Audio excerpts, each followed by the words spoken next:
লম্বা সময় ধরে রক্তক্ষয়ী লড়াইয়ে বিধ্বস্ত আফগানিস্তান। দেশটির শহর থেকে প্রত্যন্ত অঞ্চল পর্যন্ত ভেঙে পড়েছে সব ধরনের সুযোগ সুবিধা। কিন্তু অদ্ভুত এক বাহন দিয়ে নদী পার হন নুরিস্তান গ্রামবাসী, আর এই বাহনটি হলো হাতে টানা কেবল কার। দেশটির নুরিস্তান প্রদেশের পার্বত্য পারুন জেলার লোকজন নদী পার হতে ব্যবহার করেন হস্তচালিত এই কেবল কার। নেই আধুনিক রাস্তাঘাট, নেই কোনো সেতু, তাই গ্রামের মানুষকে স্বাস্থ্যকেন্দ্র, স্কুল এবং অন্যান্য মৌলিক সেবা পেতে হাতে টানা এই যন্ত্রের ওপরই নির্ভর করতে হয়। গ্রামটির সর্দার নুরিস্তানি জানান,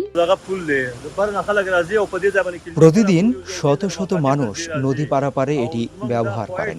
তবে নদীর পানি বেড়ে গেলে এটি ঝুঁকিপূর্ণ হয়ে যায়। এরপরও এটি ব্যবহার করতে হয় আমাদের। গ্রামটির মসজিদের ইমাম মাওলভী মোহাম্মদ আবিদ বলেন, বিকল্প কোনো ব্যবস্থা না থাকায় স্থানীয় মানুষ এই হাতে টানা যন্ত্র ব্যবহার করে নদী পার হয়। ঝুঁকি থাকলেও শিশু, নারী থেকে বয়স্ক সবাই এই কেবল কার ব্যবহার করেন।